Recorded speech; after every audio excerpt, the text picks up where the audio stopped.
Oke, kembali lagi di channel komitmen yang akan menjelaskan seputaran tips dan trik teknologi dan informasi. Yeay.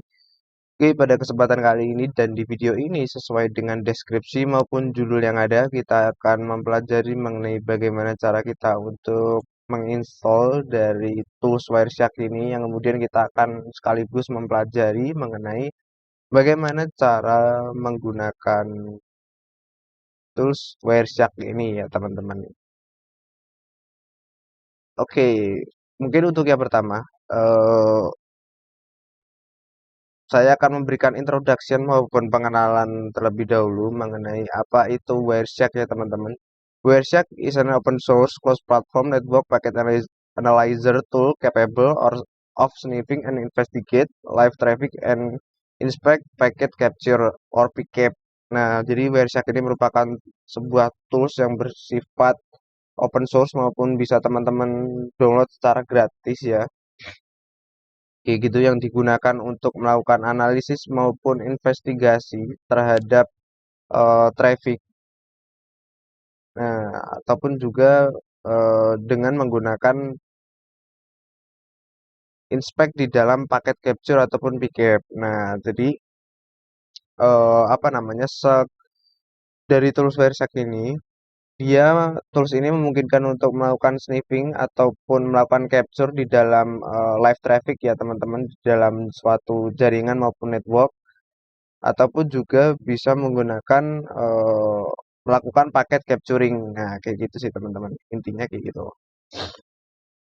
Kalau Wireshark ini tuh biasanya di dalam penggunaannya sendiri ya teman-teman. Misalkan di dalam exam maupun sertifikasi ataupun mungkin based on dari apa namanya CTF ataupun capture the flag. Nah, ini biasanya kita akan diberikan file PCAP ya teman-teman. Nah, di dalam file PCAP itu nanti di dalamnya itu ada contoh ada kredensial yang bisa kita gunakan untuk menjawab soal dari exam tersebut teman-teman. Nah, biasanya kayak gitu sih teman-teman. Nah, untuk di video yang saat ini kita akan pelajari, kita akan berfokus untuk melakukan instalasi dan kemudian kita akan coba untuk memahami tools dari Wireshark ini ya teman-teman. Lalu untuk yang video kedua, saya akan menjelaskan mengenai bagaimana cara kita untuk menganalisis di dalam file picap maupun di dalam paket capturing ya teman-teman. Kayak gitu sih. Jadi tetap ikutin aja ya teman-teman. Kayak gitu kita buat forum belajar yang santai aja ya teman-teman. Karena di sini saya juga ya belajar ya teman-teman. Kayak gitu.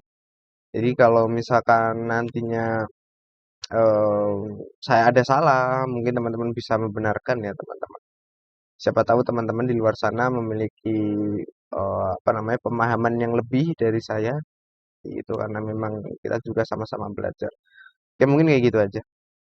Kita langsung saja di dalam implementasi maupun instalasinya ya teman-teman. Nah di sini saya melakukan instalasi di dalam Ubuntu. Saya menggunakan distro Ubuntu. Nanti juga di apa namanya? Ya sebenarnya sih di masing-masing distro Linux itu untuk cara instalasi dari Wireshark ini ya sama sih teman-teman. Yang membedakan kan kalau contoh saya menggunakan Ubuntu ya, ya perintahnya kan pasti menggunakan apt gitu. Nah, sedangkan kalau Red Hat ataupun CentOS biasanya kan menggunakan YAM ya. Ya, kayak gitu sih teman-teman. Untuk perbedaannya sedikit. Ini saya perbesar dulu.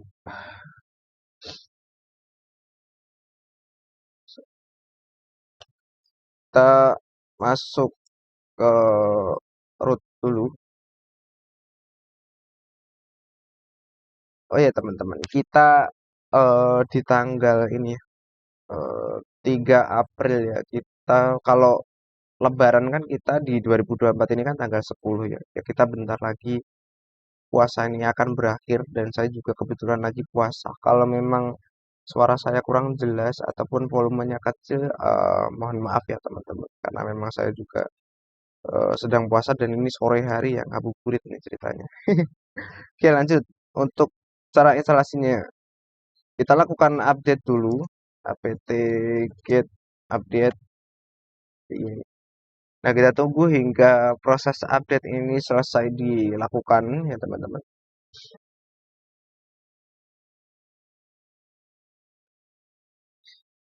Kita coba untuk balik lagi ke browser.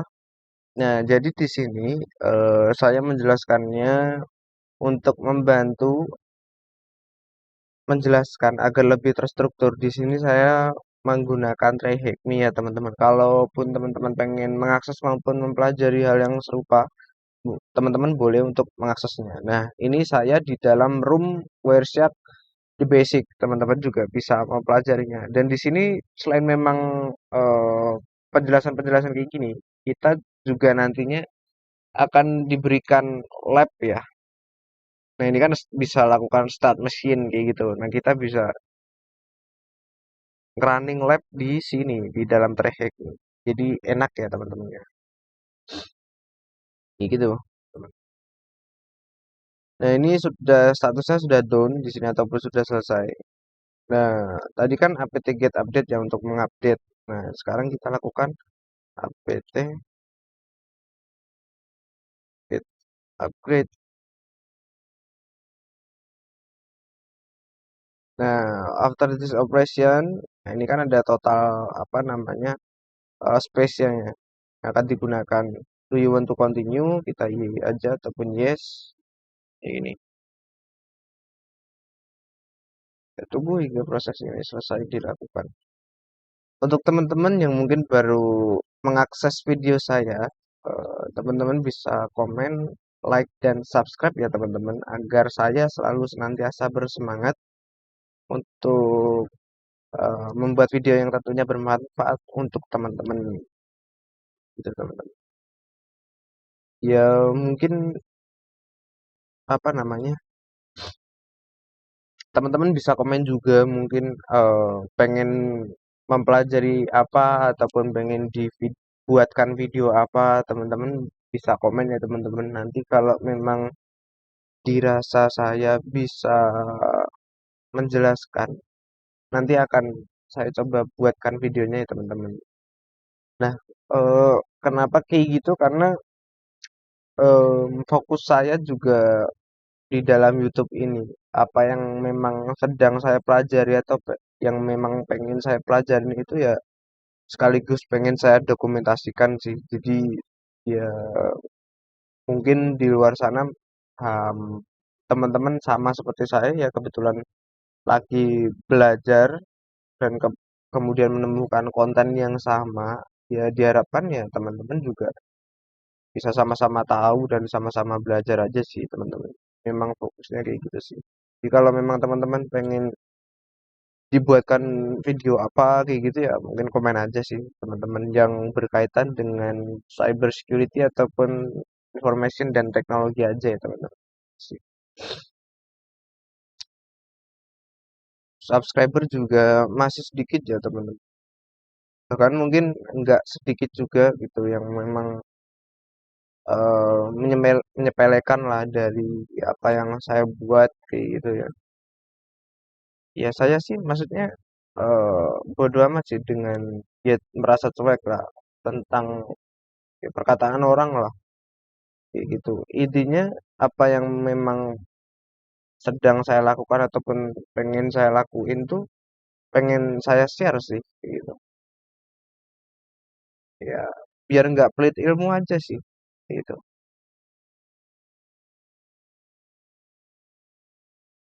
Ya mungkin kayak gitu aja sih teman-teman. Ya kita ya sembari apa ya ya share-share lah ngobrol sembari nunggu instalasinya selesai ya. Sebenarnya sih sekarang posisi saya tuh bukan lagi pentest ya kalau teman-teman tahu tuh. Kalau sekarang itu sebenarnya saya posisinya itu ataupun posisi bekerja ya role-nya itu sebagai SOC maupun Security Operation Center gitu. Nah, tapi masih pengen terus juga masih apa ya? Ya punya motivasi tinggi lah pengen belajar di pentest lagi kayak gitu. Nah, sebelum saya masuk di SOC dulu saya tuh sempat di pentest ya ataupun di penetration test. Kayak gitu teman-teman. Tapi sekarang saya di SOC. Ya kenapa punya motivasi tinggi belajar pentest tuh? Ya saya kurang tahu juga sih ataupun di cyber security ya. Karena kalau di pentest itu menurut saya sendiri kayak cool aja gitu sih, kayak keren gitu, terus kayak menarik aja ataupun kalau misalkan kita bisa melakukan eksploitasi ataupun bisa menemukan vulnerability di dalam teknologi yang lagi kita tes tuh kayak rasanya itu ada kepuasan tersendiri aja sih teman-teman. Jadi ya sampai sekarang saya masih menekuni ataupun masih mempelajari seputaran pentest aja sih. Jadi kayak gitu sih. Ya walaupun memang saya sekarang posisinya di SOC ya bahkan di dalam keseluruhan video yang sudah saya share tuh saya belum pernah sama sekali untuk nge-share materi SOC sih buat teman-teman lebih ke pentest semua kan ya ataupun mungkin yang seputaran security awareness kayak gitu sih teman-teman kurang lebihnya ya saya tertarik aja sih ada ketertarikan sendiri di pentest iya walaupun emang nggak lagi di pentest ya tapi masih pengen belajar pentest sih. Itu teman. Nah saya belajarnya itu secara otodidak teman-teman kalau teman-teman tahu karena dulu itu pas saya kuliah itu bukan di ranahnya cyber security, tapi lebih ke networking dulu. Jadi saya itu backgroundnya dari D3, D3 TI lah. Terus konsentrasinya waktu itu di networking. Ya paling kalau materi yang mungkin pernah bersinggungan sama cyber security, paling ya ini apa namanya pas waktu dapat mata kuliah keamanan jaringan dulu. Ya sempat sih kayak mainan WRSA kayak gini juga buat nganalisis paket kayak gitu terus buat nge-sniffing di jaringan itu sih paling teman-teman tapi ya enggak yang secara detail lah ya, paling secara kulit maupun secara general doang kenapa kayak gitu ya karena memang bukan di fokusnya di cyber kayak gitu jadi ya cuman sedikit aja yang bisa dipelajarin itu sih nah setelah itu baru pas mau mulai melamar pekerjaan di dunia cyber tuh barulah mulai belajar penetration testing kayak gitu dan itu secara otodidak teman-teman ya kayak sekarang ini belajar tuh source-nya dari mana gitu misalkan dari try hack me ataupun di hack the box kayak gitu ya dipelajari sendiri terus kalau di dalam try hack me ataupun di hack the box kan dia ini ya apa namanya udah dikasih lab ya jadi kan kita bisa belajar. Nah, jadi mungkin kayak gitu aja sih sama dibantu untungnya di dalam dunia kerja itu ya dulu punya teman-teman yang bisa merangkul kayak gitu terus ada ngasih tahu yang perlu dipelajarin itu apa-apa aja kayak istilahnya tuh kalau di perkuliahan kita dikasih silabus lah kayak gitu. Nah, kita tuh suruh pakai tools apa aja misalkan yang sering dipakai itu biasanya kalau buat pentest ataupun nyari bug lah contohnya ya. Kita pakainya Blob Suite kayak gitu. Kayak gitu ya teman-teman buat buat apa sih namanya? Ya pakai Blob Suite itu biasanya ngecekin di bagian web app lah kayak gitu. Misalkan di web app yang udah dibuat ini kira-kira bisa ditemper apa enggak kayak gitu. Dipakai Blob Suite, terus juga ada tools kalau fokusnya untuk vulnerability scanning ataupun melakukan scanning terhadap vulnerability ya dulu tuh misalkan pakai ini apa Nessus cuman yang versi berbayar ya teman-teman kalau yang saya share itu kan yang versi gratis Nah, paling kayak gitu sih teman-teman. Jadi di dalam dunia kerja itu ya apa namanya sangat membantu banget ya. Kenapa kayak gitu? Karena kita langsung dihadapkan dengan real case. Terus juga ditambah ya dengan belajar sendiri atau tidak kayak gini yang sedang kita lakuin gitu. Jadi pada intinya itu apa ya? Apa yang mungkin kita lakukan saat ini tuh nggak ada yang sia-sia sih teman-teman. Selagi itu sifatnya itu positif ya. Itu bukan yang hal negatif. Itu pasti suatu saat tuh tanpa kita sadarin tuh pasti ada hasilnya sih kayak gitu. Nah, kalau dulu kan saya baru lulus kuliah, nah terus bingung kan awalnya mau kerja apa gitu. Terus ya waktu itu sih sebenarnya yang dibutuhin tuh ataupun mungkin yang lagi teman-teman butuhin sekarang tuh mentor ya ataupun buddy ya. Jadi kenapa mentor tuh ya bisa ngarahin kita lah. Misalkan yang perlu kita pelajarin itu seperti apa, terus di dunia kerja itu yang secara real case itu yang kita pakai itu toolsnya apa aja kan kayak gitu ya teman-teman. Karena sebenarnya apa yang kita pelajarin tuh ya enggak sepenuhnya juga sih ada keluar gitu. Cuman tetap yang kita pelajarin itu nggak akan sia-sia ya karena tetap aja ngebantu ataupun relate lah dengan yang kita kerjakan di masa mendatang tanpa disadarin kayak gitu sih. Terus juga kalau yang sekarang ini kayak sering kan orang tuh bilang kayak buat video tuh ngapain sih kayak gitu kan. Terus kayak kok yang nonton sedikit gitu, kok subscribernya sedikit gitu. Ya kalau maksud saya sih eh saya nggak selalu mengacu terhadap hasil sih. Ya kalau mengacu terhadap hasil tuh kita yang ngomongin AdSense atau enggak kita ngomongin subscriber ataupun viewer yang banyak ya. Iya aku rasa sih kalau misalkan kita mengacu ke hasil tuh bakal gampang stres gak sih gitu kan ya. Kalau misalkan kita mengacu ke proses ataupun bukan hasil ya, ya udah sih kalau memang pengen nge-share video ya kita share gitu. Kalaupun enggak kan gitu aja ya, teman-teman. Enggak yang selalu mengacu ke hasil ya.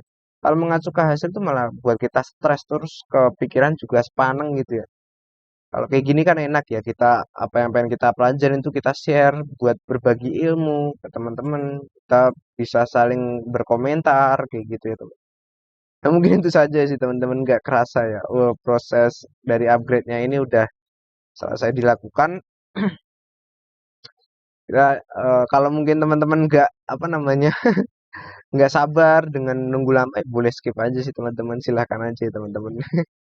Oke, setelah proses update dan upgrade tadi sudah selesai kita lakukan, untuk langkah yang berikutnya kita lakukan tuh apt get install Wireshark. Begini, kita yes. Nah ini untuk melakukan install Wireshark-nya itu sendiri, teman-teman. Kita tunggu.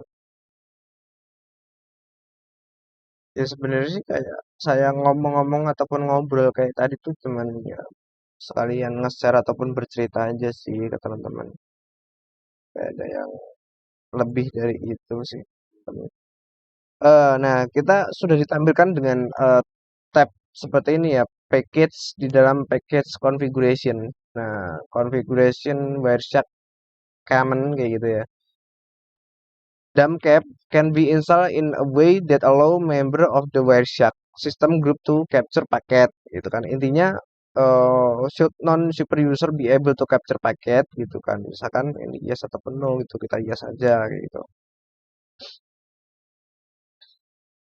Kita tunggu hingga proses instalasinya ini selesai dilakukan. Nah, ya udah cek di show aplikasi. Nah, ini udah apa namanya ke install ya terus Wireshark. Kalau kita ngerunning lewat terminal juga bisa sih. Wireshark terus pakai simbol dan ini untuk penjalanannya. Nah, di sini di dalam Kalau udah teman-teman kita ngebuka tab, sebentar saya gedein dulu ya biar jelas. Eh, Nah, di dalam sini eh, ketika kita sudah berhasil membuka dari Wireshark itu kita akan untuk di dalam home ataupun welcome to Wireshark ini kita akan ditujukan dengan paket yang ini secara real ya ataupun secara real time yang bisa di capture ini menggunakan interface kita ya teman-teman. Ini ada ENS3. Nah, kita kalau kursornya kita arahkan ini kita bisa dapat IP ya kayak gitu bisa dibaca terus sama ada MAC address-nya terus ini ada loopback kayak gitu ya lewat any gitu. Nah, kita misalkan buka pakai ENS3 ini klik dua kali biar masuk. Sebentar. No paket capture, oke. Karena kita belum melakukan capture, teman-teman. Untuk apa namanya? Kita untuk yang pertama kita akan mempelajari tools-toolsnya dulu ya maupun dari fitur-fiturnya ini sebenarnya apa aja sih kayak gitu kan. Nah, jadi di dalam interface ini kita selain memang bisa ke capture ini, kita bisa untuk melakukan Bluetooth monitor juga kayak gitu. Nah, ini ada sini kita juga bisa capture SSH juga, ataupun SSH DAM ataupun UDP, remote capture di sini juga bisa ya teman-teman. Tergantung teman-teman sebenarnya. Nah, kita coba untuk back dulu.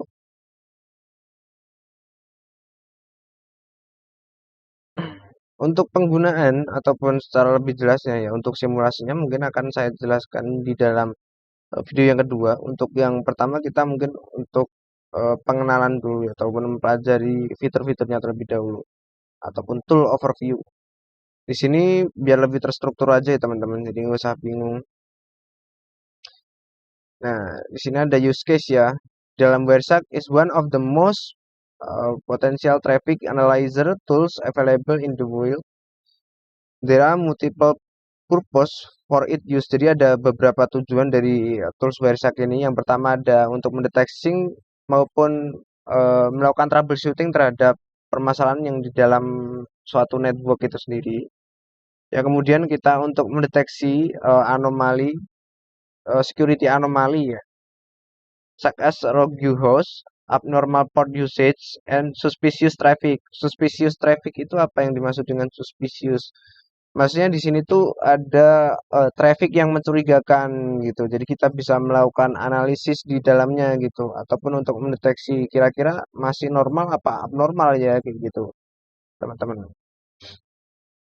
Di sini untuk melakukan investigasi juga ataupun untuk mempelajari protokol yang digunakan di dalam suatu jaringan gitu kan protokol dalam jaringan itu banyak ya teman-teman ada UTP kayak gitu banyak ada UDP kayak gitu sih. Nah di sini juga bisa untuk respon kode ataupun payload ya gitu. Nah untuk tampilannya kayak gini teman-teman. The below picture show where Shack main window the section explained in the table are highlight. Now open the Wireshark and go through the wall through gitu kan. Nah, ini kayak kita tadi udah ngebuka kan, terus kita akan ambil di welcome to Wireshark. Nah, yang atas ini dinamakan dengan toolbar, terus yang di bagian bawah ini namanya display filter gitu. Misalkan display filter ini digunakan untuk melakukan filter. Misalkan nih kita pengen ngefilter berdasarkan paketnya, misalkan UDP ya gitu. Nah, ini kan ada UDP ya. Kita bisa select nih kayak gini. Nah, misalkan ini untuk ngefilter UDP ataupun CP. Misalkan kita pilih. Nah, sebenarnya penggunaan dari apa namanya?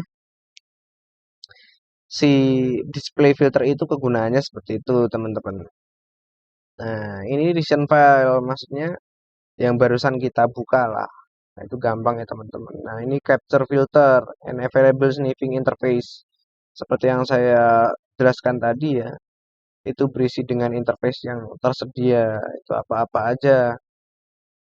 Nah, kalau di Trayhack Mini kan udah enak ya teman-teman ya, teman-teman bisa membaca aja karena sebenarnya teman-teman, em, kalau dari pengalaman saya ya, memang memang eh, kita itu harus paham ya, eh, mengenai fundamentalnya terlebih dahulu. Fundamental itu apa? Fundamental itu ya secara basic maupun mengenai dasar ataupun penggunaannya sendiri teman-teman, ataupun apa ya istilahnya tuh fundamental itu ya intinya dasar-dasar yang harus teman-teman mengerti lah.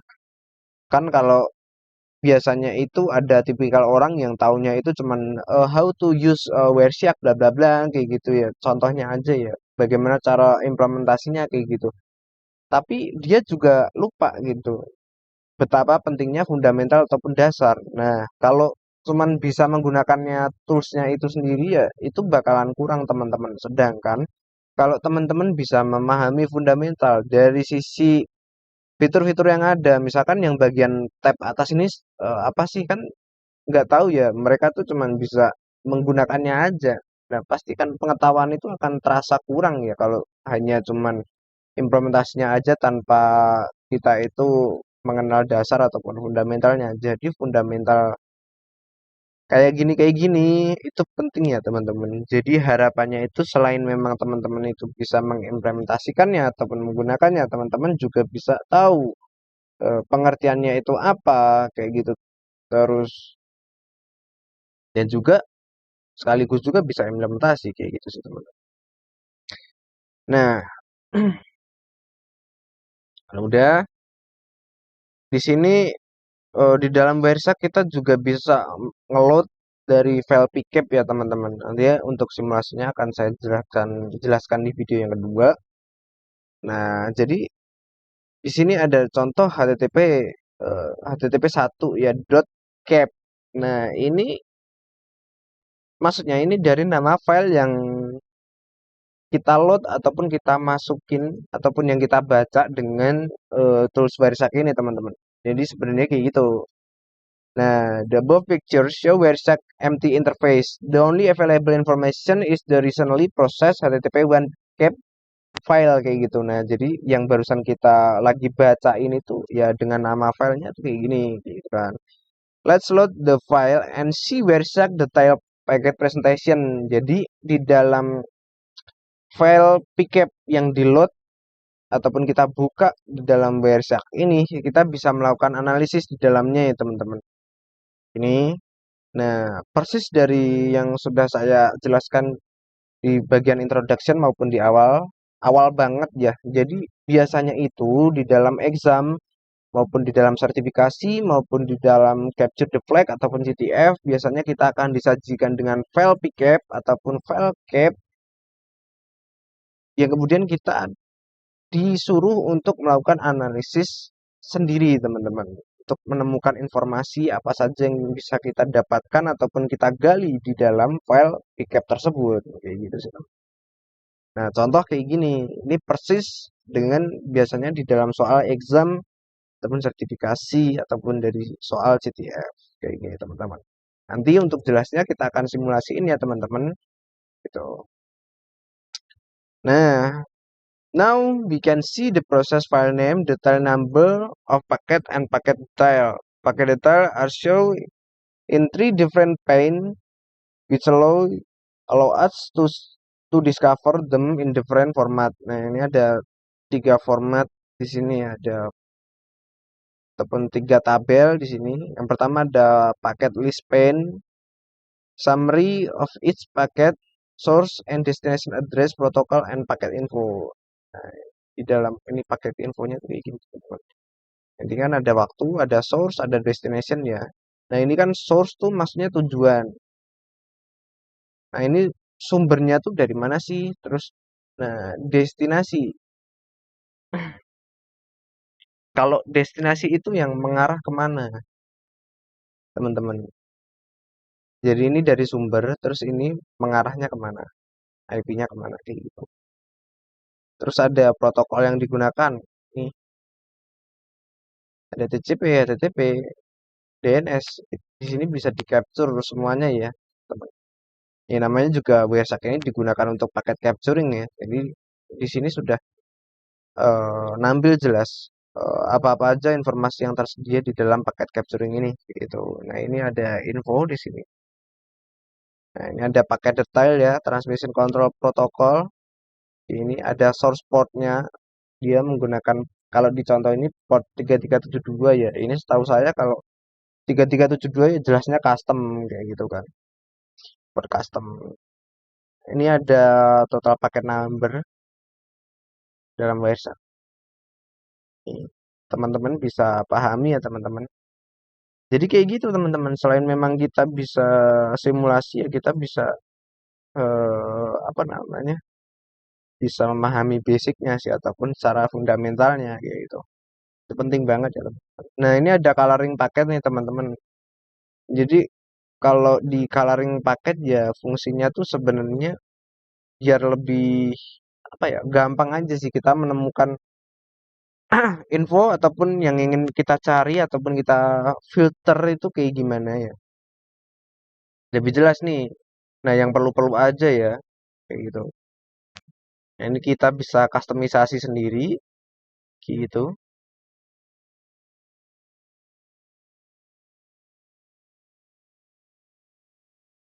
Nah, ini untuk traffic sniffingnya. Misalnya kita sambil implementasiin ya. Coba ya, kita masuk dulu.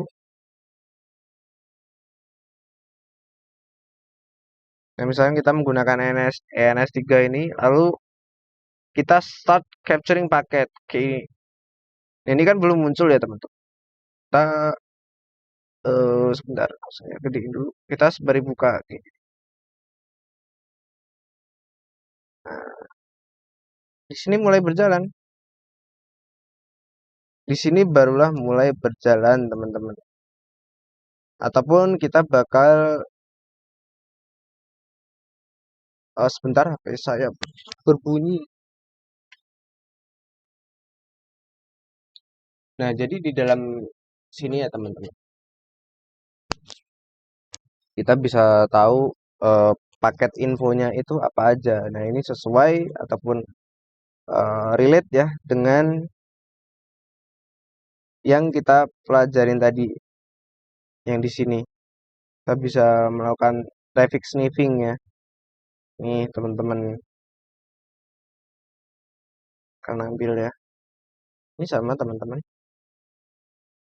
Nah, barulah di sini muncul nih.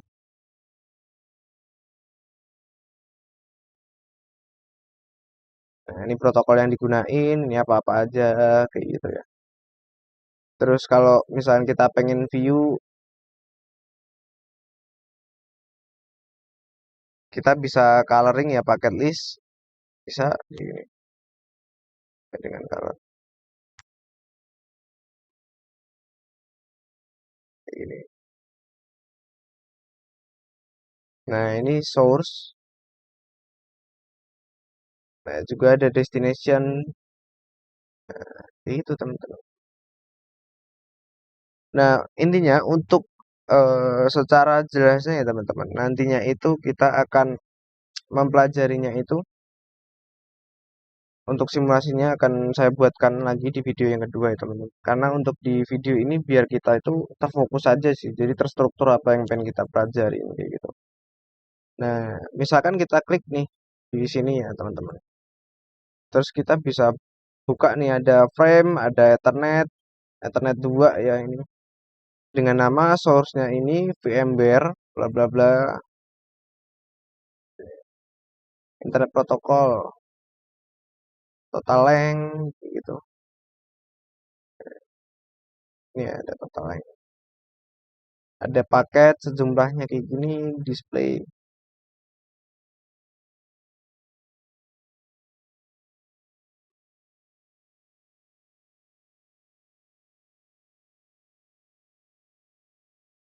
Misalkan kita jalanin lagi ya.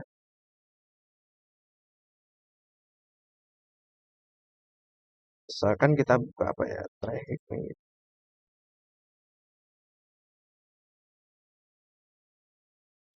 pasti bakal tetap nge-capture di sini.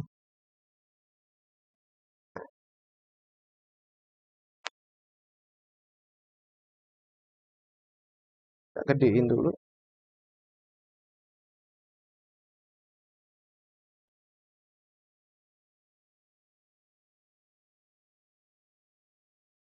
Nah, ini bisa kita pahami sendiri teman-teman. Kita pahami kayak gitu.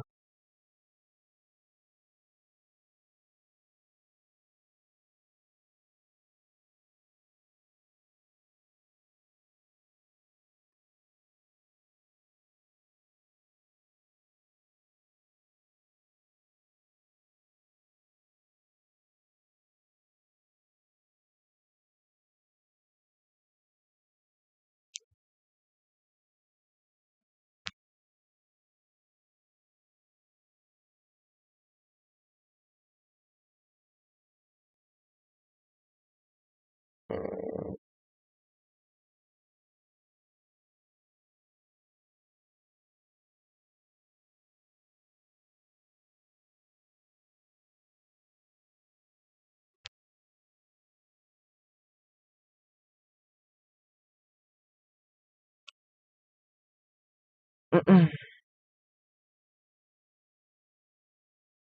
Nah, mungkin kayak gitu saja sih teman-teman. Apa yang bisa kita pelajari teman-teman. Jadi intinya mudah aja kok teman. Dari penggunaan Wireshark ini tuh digunakan untuk melakukan paket capturing. Terus kita juga apa namanya, selain memang belajar fundamental, kita sekaligus juga mempelajari tools-toolsnya ya, sekaligus sedikit untuk mengimplementasikan dari penggunaan Wireshark ini sendiri dan ya untuk merefleksikan ya dengan apa yang sudah kita pelajarin di TryHack ini. Nah, mungkin untuk yang video yang kedua nantinya kita akan fokusnya untuk lebih ke simulasi ya. Kalau yang pertama ini kita fokus untuk belajar fundamental dan juga bagaimana cara melakukan instalasinya ya.